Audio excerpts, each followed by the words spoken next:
what is Anglophobia? And we say it's things like saying that English people are not entitled to have their own country, insisting that white people are evil. Anglos are responsible for any and all negative actions of members of their race throughout history. And we're forcing people to be embarrassed and to be shameful of who they are and their white ancestors. Multiculturalism, from the beginning, was the minorities with the left arrayed against the Anglo or white nation. Hi everybody, and welcome back to Nick Talks. This episode's amazing guests. Did you notice I used the word guests instead of guest? I have two fantastic guests today, two gentlemen I actually want to speak to because they've written a book about the same topic I'm writing my next book on. So first of all, let's welcome Frank Salter and Harry Richardson to the show. Cheers, guys, for coming along. Hello, Nick. Nice to meet you. Thanks for welcoming us on. It's a pleasure to be here, back in the old country. Yes, for Harry, you were, I believe, born and raised in Altrincham, but now you live in Australia. That's right. Yeah, I've been here for more than half my life now. I came over when I was about 25, just 25. I was nearly turning 26. And yeah, I've lived here more or less since. Right. Well, 1989, that was. I talk about Altrincham quite a bit recently because we've just had 300 illegal immigrants placed in the middle of Altrincham in a big hotel called the Cresta Court. I know the Cresta Court, yeah. Everyone knows. If you're in Altrincham, you know the Cresta Court. Everyone knows the Cresta Court, yeah. So that's causing a little bit of problems in Altrincham at the moment. Let's jump into this. So a few years ago, we used to wrote a book together called Anglophobia, the Unrecognized Hatred. I'd not. Oh, there we go. It's a bit blurry because I've got my background blurred. Well, what I'll do is I'll put a picture right over you now. There we are, perfect. And if you're interested in this book, there'll be a link to the book in the description of the video. Just click that, and you'll go straight to the book. And please buy it. Yes. So I came across that, read about what it's about, and thought, I'll Google both of yours. So I Googled both of yours, and some videos came up of Frank discussing the book. Very interesting. And then I found Frank's email and he emailed him, and hence we are today. What's the history behind that book? Why did you both decide to write that book? Because it's a topic nobody wants to talk about. It's a word I'd not really heard about up to only a few years ago. So recently people have been using the word Anglophobia, which means hatred of the English. I'll hand over to you two gents. I actually started the thing, which is why Frank very generously allowed me to be the first author. And I started it out as an article, which was it was a bit too long for an article, about 6,000 words. And it's sort of, this is the second time I've written a book by accident, and me and Frank have written together a lot. We work together a lot. And it came. I originally wrote a different book. If you Google me, you probably would have come across the story of Muhammad, Islam Unveiled, and this was very successful. Sold 35,000 copies without having the publisher. I was unknown, completely unknown. And so I did quite a lot of the work with the anti-Islam type stuff, which you might be familiar with. And one of the things that they had was this word Islamophobia, and where that had come from was originally the gay lobby had come up with this word homophobia and used it to stop people hating on gays, and it'd been really successful for them. And so the Muslims said, "Hey," they took note, and let's us find the word. So they came up with this word Islamophobia and started promoting that, and then people weren't allowed to complain about Islam even when Muslims were murdering people or raping them, whatever. So it was a really successful thing for them. And then myself and Frank were doing a lot of this sort of preventing the hatred of whites and things. And I was like, well, we need our own word. And we played around with, I think it was myself that came up first with Anglophobia. I said, this word, it rolls off the tongue. You don't want something that's really clunky. People need to be able to just Anglophobia, just like with Islamophobia or homophobia, transphobia, they roll off the tongue. And it's the word itself is a little more. We wanted it to be more than just English, but I think at the heart, I think that it's correct that the English are the ones that really copy it almost more than anyone else in this hierarchy. We're at the real bottom. It's like, the Scots can say, well, we were victims of the English, or the Irish or the Welsh. Oh, well, we were victims of English. And then, of course, all the others, we were victims of the English. Or the others might say British now, but at the core, it is English. But we meant it in a broader sense. In Australia, Anglo or English or British is almost interchangeable with European in this day. We had a big influx of Europeans, of Italians and the like, and so forth. But the reason, what I did was to say, well, if we write a book about Anglophobia, because it wasn't unknown, this word, but it was very, very little used, and it had been used in the past. And I said, well, if we write a book, and what we can do is we can basically define the word. So if the word becomes into general use, as Islamophobia did, and they say, oh, well, it's Islamophobia. Well, what's Islamophobia? And they have the definitions of Islamophobia. If we write the book, then we can set the definition of what it is. And so basically can write down a wish list, which you would have seen at the beginning of the book. There's a list of things. What is Anglophobia? And we say it's things like saying that English people are not entitled to have their own country when everybody else is. I mean, that's Islamophobia. Now, if this becomes accepted that, okay, Islamophobia is bad, well, what is Islamophobia? Well, Anglophobia. Sorry, Anglophobia. What is Anglophobia? It's insisting that white people can't have their own country, or insisting that white people are evil. This list is there as that. And then Frank sort of took over and put in an awful lot of scholarship. He's by far the greatest scholar, and he also has he's a great keeper of records. Not records. What's the word? When he reads something, he catalogues them all. So he had all these examples from years and years back, which we were able to pluck through ourselves and say, oh, this would be a great one, that would be a good one. So we put in all these examples of Islamophobia in these different categories. And that was the way the book evolved. Excellent. Sorry, Frank. Yeah, it was very much the product of two people on the same mission. So we were intersecting, studying this anti-white, anti-Anglo racism, but from different positions. So I'm a professional academic, or I was, and I'm retired now. And Harry is a gifted writer and researcher and so on. And I think pretty good backyard philosopher, actually. But so he sent me a 6,000 word draft. Said, oh, here's something I just wrote the other day. Tell me what you think. And I thought, oh yeah, okay. 6,000 words. That's already a bit meaty. So I read it, and there it was. And it's an approach that had not occurred to me. So the standard academic approach is by definition boring, but then Harry's gets straight into the issues. I'll read off some of the vilification headings. Anglos are inherently evil. That's Anglophobic.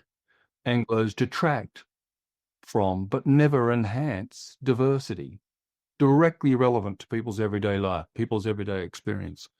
Anglos are responsible for any and all negative actions of members of their race throughout history. And it goes on in like way. Each chapter, each one became a chapter, and it speaks directly to people's everyday experience. So it was worth it. What we just discussed then is basically the first two chapters of the book I'm writing. So the first chapter I wrote is looking at anti-white hate, breaking it down, showing people how it's become so normalized, such as the term white supremacy. Everything is, all problems in the world stem from whiteness. And then the second chapter I really went into the definition of Anglophobia, such as initially you think it's about English people, but then once you leave England, it's really about Britain. And then once you leave Britain, it's really about the Anglosphere. And then once you leave the Anglosphere, what they really mean is white people, Europeans. That's what they mean. And depending where you are on that hierarchy, depending how much Anglophobia you can suffer from. Hence why we have lots of people now who come under the term of European white people, but people now go out of their way to tell people that they're not white, that they're, we've seen in America where American politicians are claiming to be Native Americans. There's a white Jewish woman professor who spent 20 years claiming she was a black African American until it all came out that she was just a Jewish girl who used to go to synagogue as a child and wasn't black at all. And we're forcing people to be embarrassed and to be shameful of who they are and their white ancestors. The two chapters I'm actually researching at the moment, and I just want to see what you think about this. The two chapters I'm researching at the moment, I've not even started writing them yet. One is about jealousy and envy. Why do other people who are classed as non-white, why do they hate white people, English people? Is it jealousy? Is it envy? Is it other people are looking at the success of the, let's call it the white race or English people and going, they've been a lot more successful than my ancestors. Am I shameful of that? Am I jealous of that? And therefore, is that the reason why I want to attack them? And the next chapter is really about self-hate. Why do we have white people, English people hating themselves?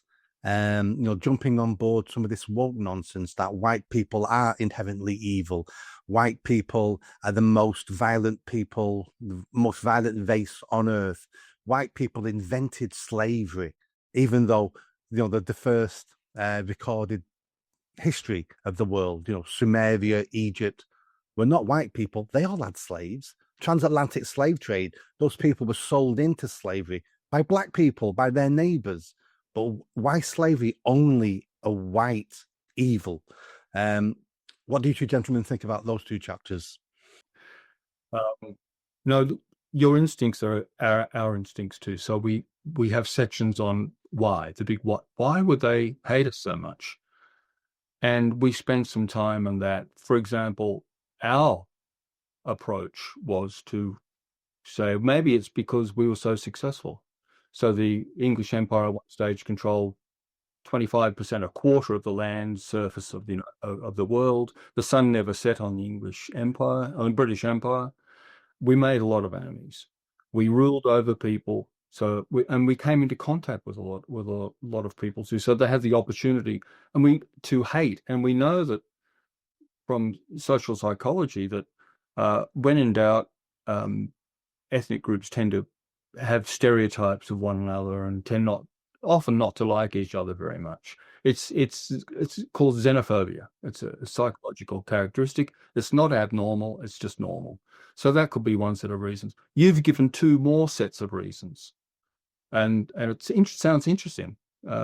We didn't explore those possibilities, but my own approach as a political scientist is to think about things like power and process. And what where the world over the last 400 years has it's been transformed by European exploration and colonization and trade and technology and so on. This little peninsula called Europe, with that island on top of it, England, just dominated the world for 400 years. And we're coming off that now. We have the rise of superpower China. We have India rising, huge populations and industry, and people have decolonized. And so I think there's a lot of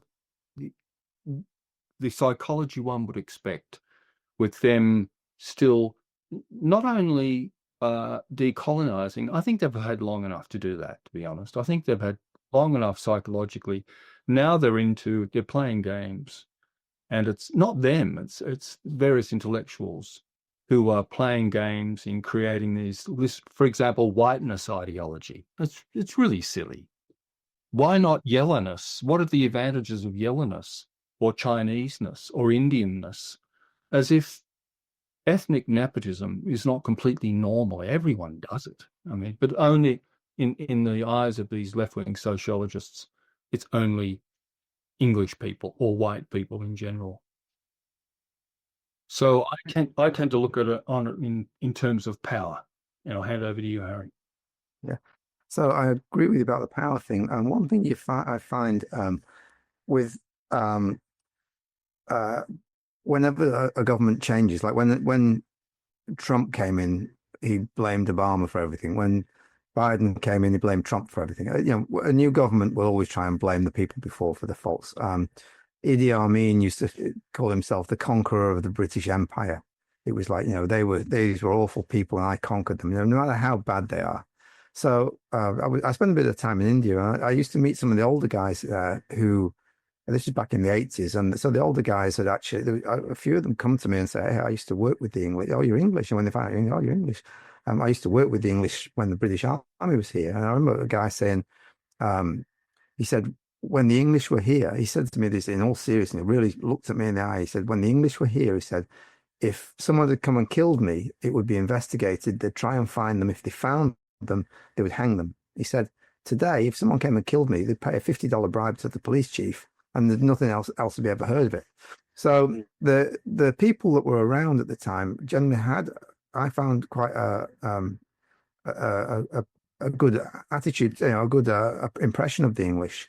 But the leadership, when they come in, they want to disparage them. You know, all of our problems were all caused by colonization, you know, which is, you know, I'm sure there might have been problems caused by colonization, but you know, it gets overblown, completely overblown, because the people in power, they've got the that's their thing, to overblow it, you know, to blame you know, everybody else. So I think that's one big factor. And the other thing is that, like Frank said, we were on top, and when you're on top, everyone wants to take you down and grab what you have. How do you do that? Well, you know, obviously they're not military or haven't been militarily capable of taking us down. So there's this psychological sniping to try and make us feel, it's basically guilt trip us into giving away our position. I think there's a big part of that, which has been, again, from academics, from a collective of people. You know, it's been, you know, people will point at this group or that group. It's all these guys or it's all those guys.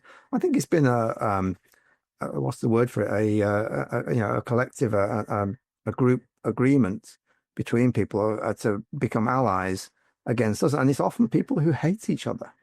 But it's like when you have the Sunnis and the Shias fighting in Iraq, and the Americans turn up, they all stop shooting each other, and everyone shoots the infidel. You know, I think there's been a big part of that. So it's, I think it's in our natural character to side, you know, to fairness is in our natural character, and not wanting to see people downtrodden. And they found that if they claim downtroddenness, which is pretty easy when you come from a very poor country, and then blame the English. And the English have this thing. It's like, well, you know, people, you would have heard people say this: you can't change somebody else, so change yourself. How can I, you know, change this? You know.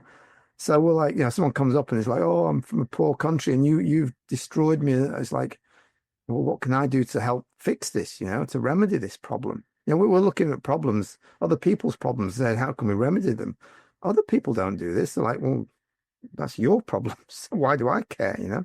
But so they've taken, I think, to an extent, I'm not saying that every English person is good-natured. There's plenty of really unpleasant ones, but as a rule, we're generally a fairly good-natured people, and I think we've had that good nature really seriously taken advantage of, and that's been a big part of it. Let's pop back to India. A couple of decades ago, I spent months backpacking around India, and every time I spoke to somebody there and they realised I was English, I had nothing but praise for England and the English, especially the older they were. And they would talk about, you know, this was about 30 years ago. So I'm talking to people who probably remember when India was still under British rule. And they had nothing but positivity about the English. And I remember being once in Egypt, backpacking around Egypt, and some older guy said something to me that I've never forgotten. And he said, in Egypt, the only things that are standing were built by the pharaohs or the English. Everything we build falls down. And that one statement stuck with me, and he was extremely pro-English. But what you've both just said then makes perfect sense, because politicians always look for someone else to blame. And if there is a world bogeyman now called the English, the British Empire, colonialism, that I can blame all our country's problems on, that means we're not responsible. So we feel slightly better that it's not our fault. They did it to us and we have someone to blame. Something I've not looked at yet, but I want to look at in my book is there a concerted effort by our enemies across the world, such as Iran, Russia, China? Are they infiltrating our country with this sentiment to make us weaker, to make us more dysfunctional? Because it's easy to beat, to control one of your enemies if they're already basically in a civil war or don't think they deserve to exist. Is there foreign influence here? You might not have wrote that in your book, but just generally. Could I have a go at that, Harry? Yeah, I was going to let you go first. Yeah, I don't think so. Of course, one would imagine, yeah, it could be the case. There has been an interference by Beijing in our diaspora communities in Canada and Australia and so on. There's some interference, for example, control people here in Australia who keep an eye on Chinese students. We have lots of Chinese students here, for example. So there is some of that going on, but I don't think we can blame them, these foreign actors, on what's happening to the Anglosphere. I think we've done it to ourselves. It's been a domestic operation, domestic failure. And what puzzles me, and as a political scientist, I want to understand, is why our elites came to hate us. Now, before the Second World War, intellectuals were known for not being patriotic. George Orwell made that famous remark. He said, it's difficult to find an English person at university who actually is proud to be English. It was not fashionable back then. Of course, there are waves of to and fro, but we have had for many years now in Australia, and I'm most familiar with Australia, really a hostile elite, cultural and political elite, hostile. For example, they might disagree. So what do you mean hostile? And I would say, well, opening the doors to replacement level migration, is that hostile? Which other country in the world, and most of them are despotisms, voluntarily open the borders of the country to very different cultures and races to come in, and over time, it inevitably will drive the locals to minority status. Is that not hostile? And then another example of hostility, elite hostility, is multiculturalism itself, which really is a reverse ethnic hierarchy. We were talking about this earlier in this talk. Multiculturalism, from the beginning, was the minorities with the left arrayed against the Anglo or white nation, because the founding nations that throughout the Anglosphere were actually Anglo-Celtic. And then later on with immigration became more broadly European. So multiculturalism is actually an ethnic hierarchy with us at the bottom, us being replaced, us having no voice in multicultural politics. If we try to have a voice, it's called certain nasty names. So that's my take on what has happened. It's been a domestic breakdown for some reason, some unexplained reason. The elites have turned against us. I'm a little more conspiratorial, my tinfoil hat on, and I tend to think I agree with what Frank said, but I tend to think that there's been a degree of overseas uh, interference in that and pushing from the Islamic point of view. That was my started really studying into the Islamic thing, and they have their psychology. They have their warfare is intensely psychological, which people don't realize. You know, if you understand the way it works, they're very psychological, and they they'll attack people and then force those people to accept that it was their fault. You know, that's the modus operandi of Muslims. You know, it's like we attack you, and then you have to admit that, well, if we hadn't have, you know, maligned your prophet, this would have never happened. So really, it's our fault. And this has hallmarks from that. Now, whether there's been other groups involved as well, possibly. I think I see this partly other groups joining in, like I say, in a kind of an alliance. But even prior to that, I mean, then we have if we go back to the end of the First World War, we had the communists in taking over in Russia. They had the Comintern, whose job was to get into different Western countries, and it was the West that was under attack, and specifically England, because we were pretty much the top of the tree. And so the Comintern came in, and they were subverting, you know, university students and people. My mum was at school in the 1930s, and she said she remembers she had a teacher there, had a picture of Joseph Stalin up, and was constantly berating the little kids at school. The Russians are beating you. You know, look, you're trying to do maths. Look at this. This is pathetic. The Russians, they're working harder. They're beating you.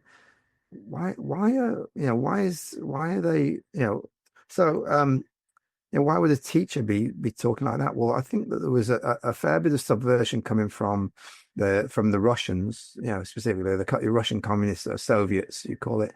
Yeah, again, there's the Muslims and these. So you got the left and minority tribalists, as me and Frank would say, getting together in this unholy alliance. The left being supposedly fully cosmopolitan and not caring about ethnicity or nations, and they're in an alliance with, you know, Muslims and other groups who are intensely tribal. You know, it's just this ridiculous alliance, and the only thing that keeps them together is hatred of us. So that's again, that's slightly different from Frank's take, but yeah, I think Frank could probably agree with some of that at least. Compatible. I agree with both of you. Let me give you my examples why. So we talked about external influences. I think we are being influenced externally, especially Russia, China, but I think they haven't caused the problem. I think they're taking advantage of a homegrown problem. And of course, they're taking advantage. We're messing in other people's countries as we speak. This has always gone on.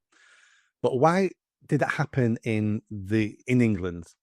And why did it start in the elite, the academics? And my theory, and I've got no evidence for this, it's just what I've read, and this is what sort of feels true to me. I think 100 years ago, we looked at Marxism, we looked at revolutions across the world. You know, first of all, you know, 200 years ago, we had the French Revolution, and then 100 years ago, we had the Russian Revolution. And I think the working class in this country let the elite down because they wanted a communist revolution, and the English people were not that way inclined. And I think the elite have always looked down upon the working class, because George Orwell talks about it. They look at the working class basically as scum, and they're embarrassed of the working class. So therefore, it's easy to penalize and look down upon them because of that. And I think that's the essence of this self-hate.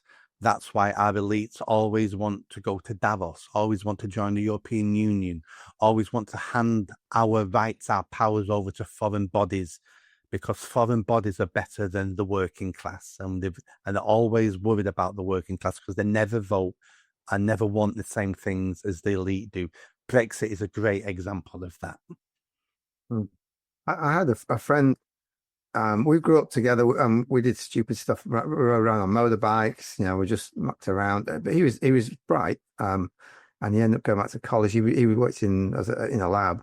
Went back to college, got a degree he met a girl. She had a degree, and I think she got a PhD. Two of them did really well. They ended up with a big house in Wilmslow. They would move over to France. Used to go skiing. Used to go mountain biking. This and that. They'd go, they could go around Europe and everything.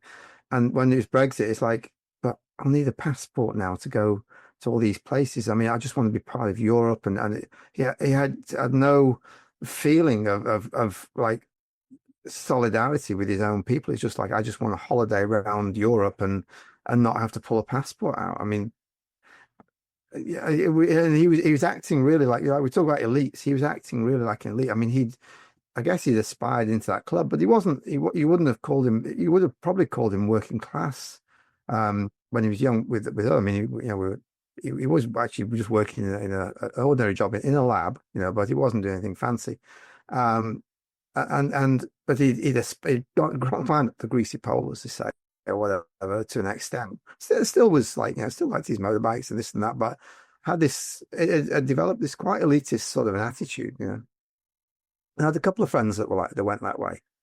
Others went the other way, like me, strangely enough, So Frank? It is what Harry's described is exactly right. I've come across myself.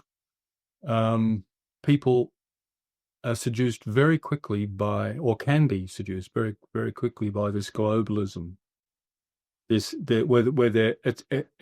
Olympian. It's Olympian. They're floating above, looking down at we mortals. We're like little ants, and saying, why can't they just get along? Does it matter? All ants are the same. Why can't they open their borders? Very grand. And I keep coming across this, as Harry says, not necessarily from people from wealthy backgrounds. It can be from people who've done it themselves, but who are, and this is the West's big weakness, hyper individualistic, very individualistic, and we're just. It's our strength. This is the irony of it. It's one of our central psychological characteristics, that we are individualistic, that we are driven by an individual conscience, which originated in Christianity, and so on. And it's creative. It leaves us to follow our thoughts, follow our dreams, be entrepreneurial. It's all individualism. We can form teams, but they're functional teams. You be the treasurer and you be the technician and so on. And then we break apart when we're undertaking a different task. But around the world, people are collectivist. They're relatively xenophobic. They're highly ethnocentric. That's normal. And it can be difficult for Europeans to get a grip, an intuitive grip on what's happening, because it's alien. And so people come to our country and they'll start living and they'll have children. The first generation comes, second generation comes along. And one thing in Australia that we notice is foreigners clustering together. By foreigners, I mean minorities. Even when they're speaking with a broad Australian accent, tend to cluster together in the major cities, Sydney and Melbourne, the two largest cities. And there'll be whole suburbs Chinese, another whole suburb just Indian, wall-to-wall Indians. But then another suburb that's white, with a few speckled minorities, but white, because minorities don't feel at home there, and so on. So we're dealing with differences in national character. At university, once we used to study national character. We don't study it anymore. Yeah, I think what Richard, what Harry was talking about then is there's a phrase now called anywheres and somewheres. So, we have people who want to belong somewhere, who crave, and we call that patriotism, love of country. They put the country first to a certain extent. Then we have the anywheres, which are normally people who have the financial ability to relocate if they want to, because they will go wherever's better for them. You can actually say that with a lot of the migration, people leaving their homelands in Asia and Africa, not because they love the West, not because they love England, but because at this moment in time, that's where I'll have the best benefits. So they're anywhere, they'll go anywhere where they think their life will be better. And part of that will be human nature. And then if we're looking at multiculturalism, we know this to be true because we have phrases of hundreds of years old. Birds of a feather flock together. If you go to Spain on, the Costa del Sol, there'll be parts of, the town that will be purely English or purely Danish because people have emigrated there and set up. There's something comforting, and it's more than comfort, it's safety. It's that innate feeling of safety when you're with people who are like you, especially when you're surrounded by people who are not like you. Because we know when hard times come and when resources are short, we all end up killing each other. So we need to be with our tribe because that's the only way we're going to survive. And we keep forgetting we're animals at the end of the day. We have inbuilt instincts, inbuilt traits, and we think we can overcome them. And I don't think we can. No. I agree with that very much. Another problem. Sorry, Harry, I'll just go on quickly.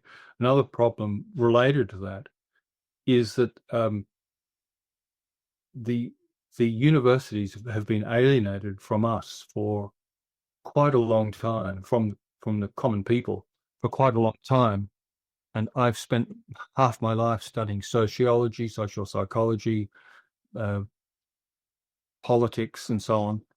And there's no place for biology.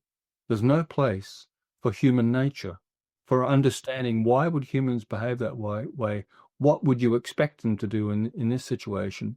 Well, my approach is to say, well, let's look at humans as an evolved species that's colonized the world, and there are universals such as ethnocentrism, such as tribalism, such as preference, birds of a feather flocking together, preference for one's own.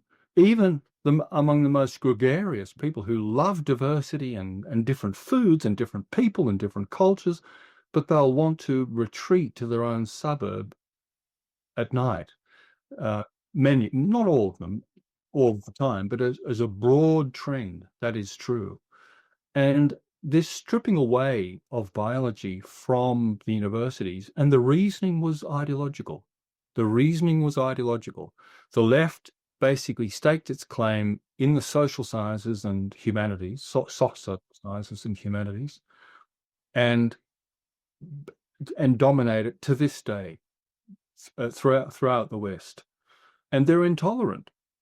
So it's not a pleasant workplace for a conservative to be some of these universities. Now we have alternatives springing up. There are Catholic universities in Australia. There are conservative universities in America being set up or already running, but very much in the minority. And they're not the big names like Harvard and Princeton and Oxford and Cambridge. Where did those four traitors, those famous traitors, Blunt, Burgess, Clane, where did they go? It was Cambridge. They became communists at Cambridge.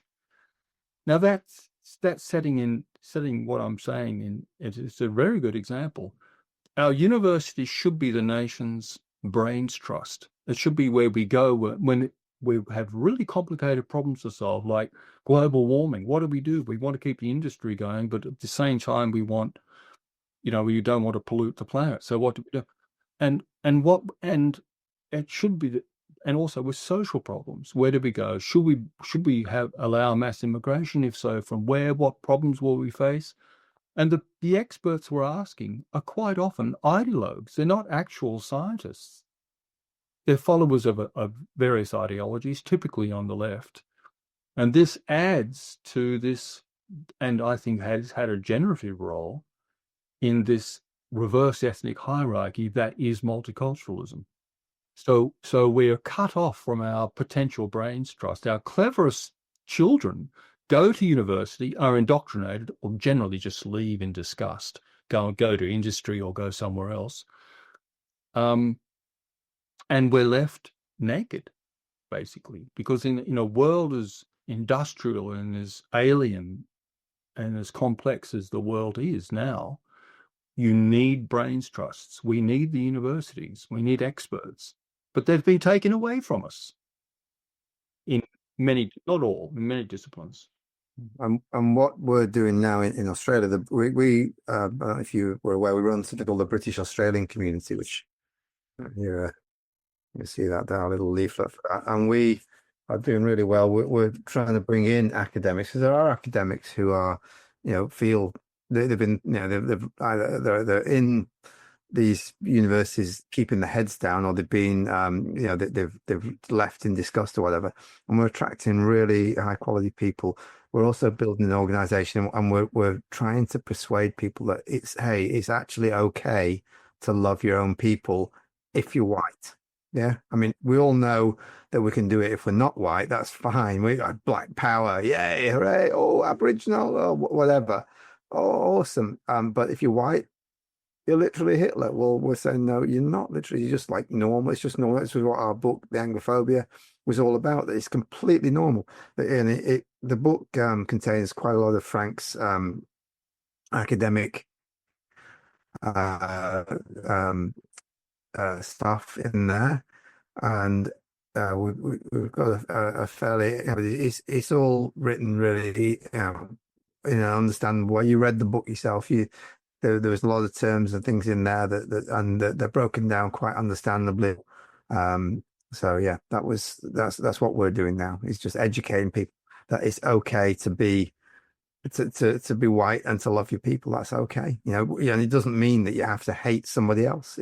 It's not. It doesn't mean you're about to invade Poland or start burning gypsies in ovens or whatever it might be, or anyone else. So yeah, that's a good segue into my last question, because I like to leave the audience with things they can do, with solutions to problems rather than just doom and gloom.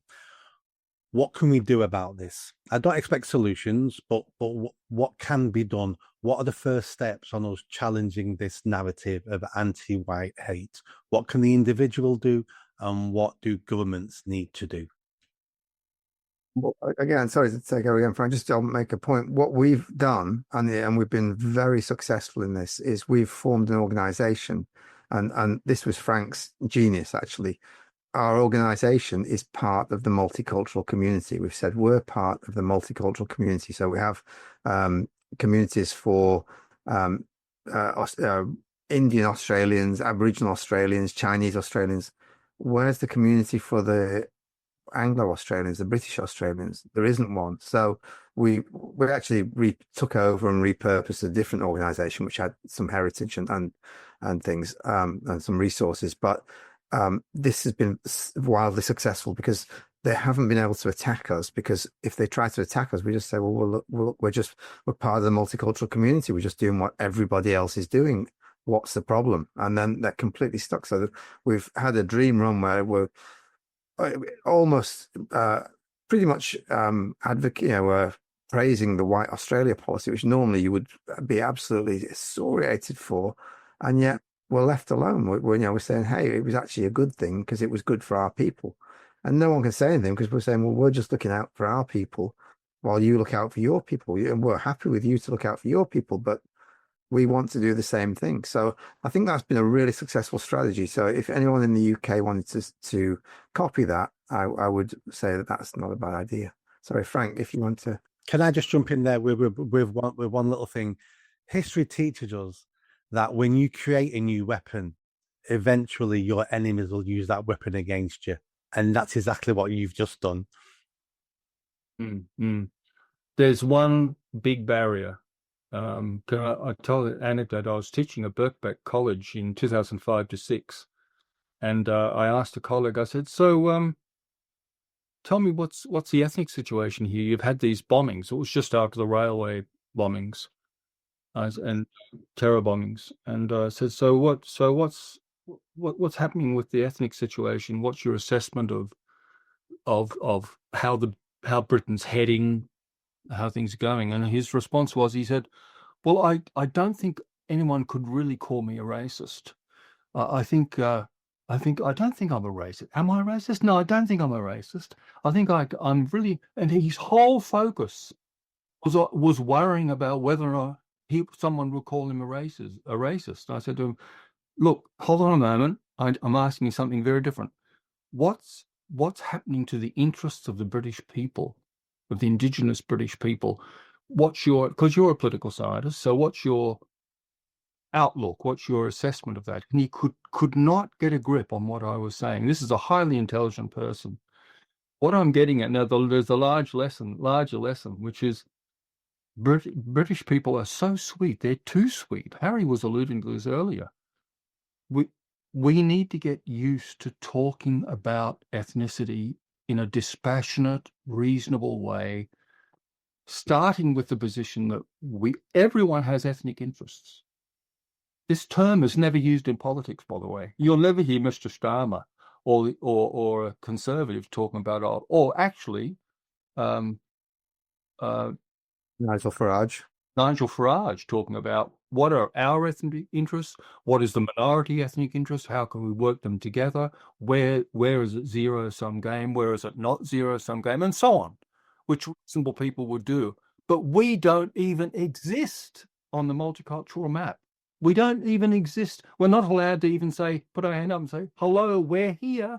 Did you notice this? We're called the majority, which created the country over 2,000 years. Can we have a little say? And racist. It's racist. So people have to be a bit forceful about this and start talking in a reasonable way about English interests, Scottish interests, native British interests. And it's difficult because it's an uncomfortable conversation to have. But that's a barrier.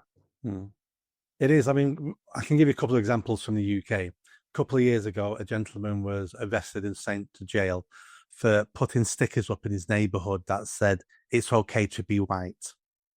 And he was arrested and sent to jail for under some race laws. At the height of Black Lives Matter, when footballers were taking the knee to Black Lives Matter in 2020, somebody hired a little prop plane and had a big banner trailing behind it saying white lives matter. He got arrested.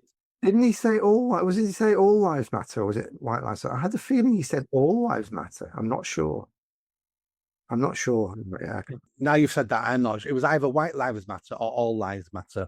He was arrested. His girlfriend lost her job because of what her boyfriend did. And that's how toxic this conversation is in the UK. But the good news is it's changing. I think in hindsight, and when history is written, I think we all owe Black Lives Matter a big thank you, because they brought all this to the fore. And since then, people have opened their eyes and seen what's been going on with critical race theory, gender ideology, all this lunacy. And more people every year in my country are waking up and seeing it. And then since Trump and since some of the elections in Western Europe, it's speeding up and speeding up. Hence why Reform UK are doing really well in the polls.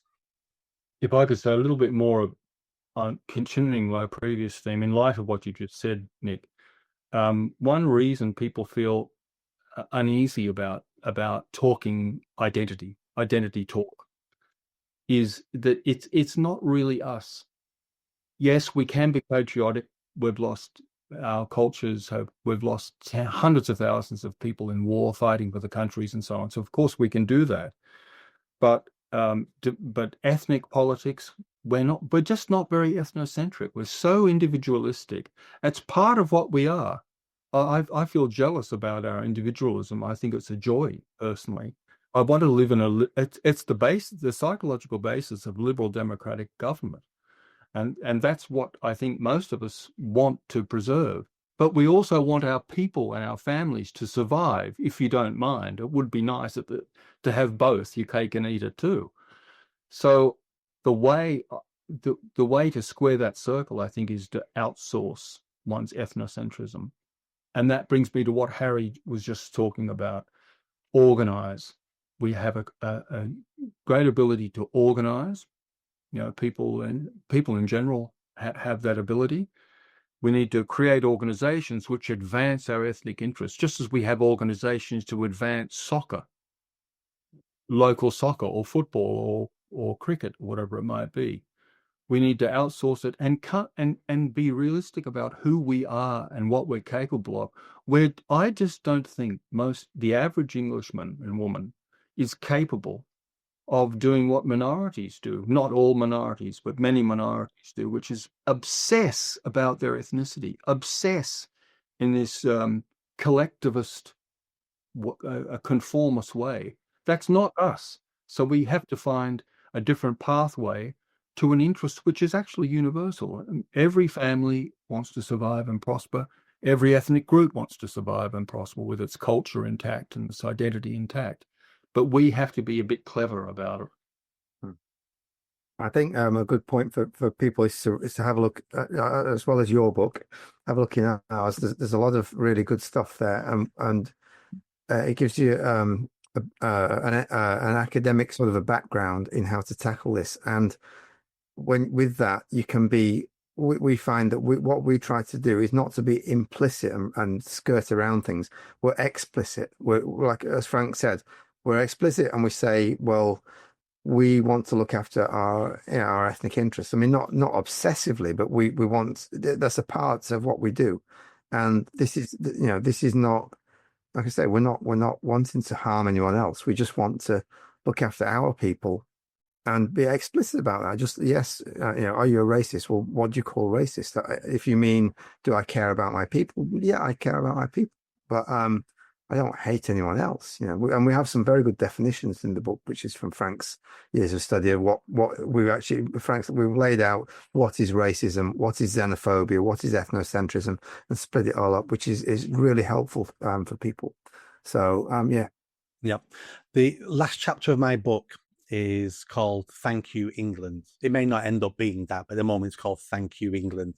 And my last chapter is going to be about everything the English has done for the world. Everything we've given the world. I mean, yeah, it is. I mean, exactly. And I think that's what I want people to come away from reading my book with, as in, we're amazing people, we're amazing islands, and the world owes a big thank you. We've given the world everything. We've given them our language. We've given the world most of the most popular sports, most of the science, the medicines. But lots of countries were given parliamentary systems and English common law and law of it. And I want the English people, but British people and the Anglosphere people to realise that we have nothing to be ashamed of. We're not perfect. By far, we're not perfect. We've done some terrible things, like everyone does terrible things. But when it comes to Judgment Day and we're judging what we've done, good and bad, compared to everybody else in the world throughout history, you'll find us at the top of the table. That's the word comparative. Yeah, comparative. It's like people judge us and they put us on this in this dock and say, you've done this and your ancestors did this and they did that. It's like, well, yeah, but let's compare. Who do you think who was not doing this? Like you said, were we involved in the slave trade? For a short time we were, like, relatively speaking. Who wasn't? Did we conquer other countries? Yes, we did. Who didn't? So I think that the comparative thing is very important. Also, I think that lesson, Nick, is especially valuable for our children. I remember once picking my youngest son up from school. This was in Australia, back in Australia. And I was driving him home. This is from primary school. He was 8, I think 8 years old. And we're driving back and he came out with an outburst. Apropos of nothing. He said, I wish white people had never come to Australia. Because Australia Day was the next day. We celebrate Captain Cook and the First Fleet and all that in 1788. And I almost drove off the road. I mean, where did this come from? It came from his teacher at school, who'd been propagandizing him and his class with horrific Marxist films full of historical lies. Very upsetting. Children can't defend themselves against this. They just accept it as reality, as a tragedy story about genocide and about all this colonization and children being taken from their Aboriginal families. And I complained to the school, received an apology. The teacher was out of line. There was no punishment. Fair enough. But I want my children to be taught just what you were saying, just what you were talking about.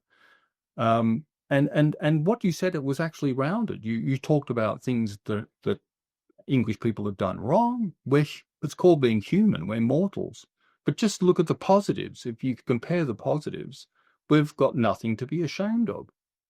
And this lack of positive identity formation in schools is a tragedy. It's a real tragedy. And I believe we have the most radical young generations coming up now that there have ever been, because all their indoctrination, and then if they switch to the mass media, it's more indoctrination.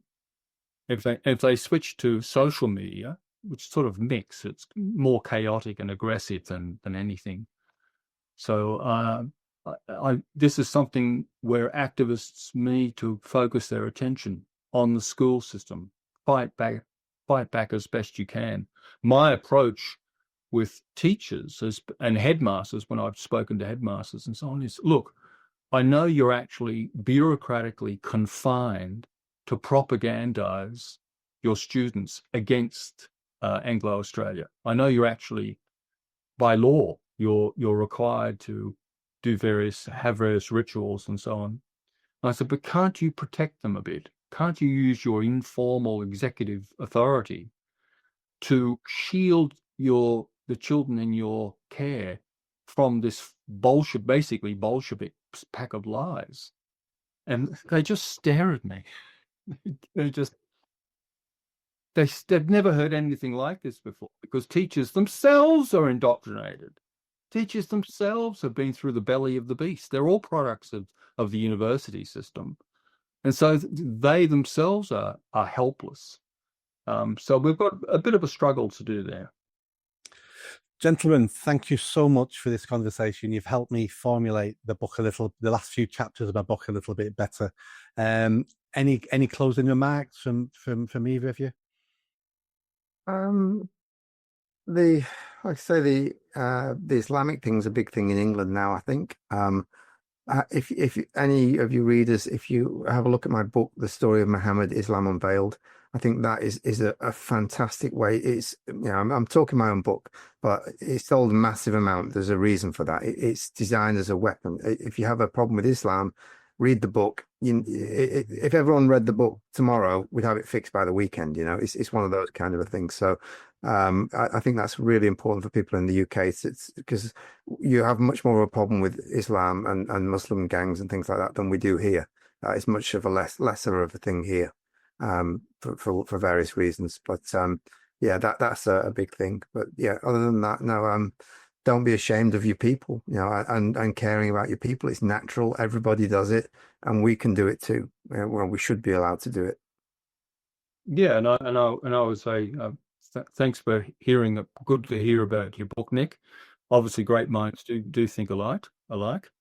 I do recommend that people get a hold of our book, and it's a light read. It's only 45,000 words. It's a light read, and it's highly accessible. So I recommend that. And also, I have a look at our videos. And the main thing is to get out and get active on the ethnic front. Start mixing it in, talking to people, reading things. The British Australian Community.com.au is our website. So there's lots of stuff. There's lots of information stuff, articles, YouTube videos. We make lots of videos that are really good. We're very active on X as well. If you look us up on X, it's like Brit_com,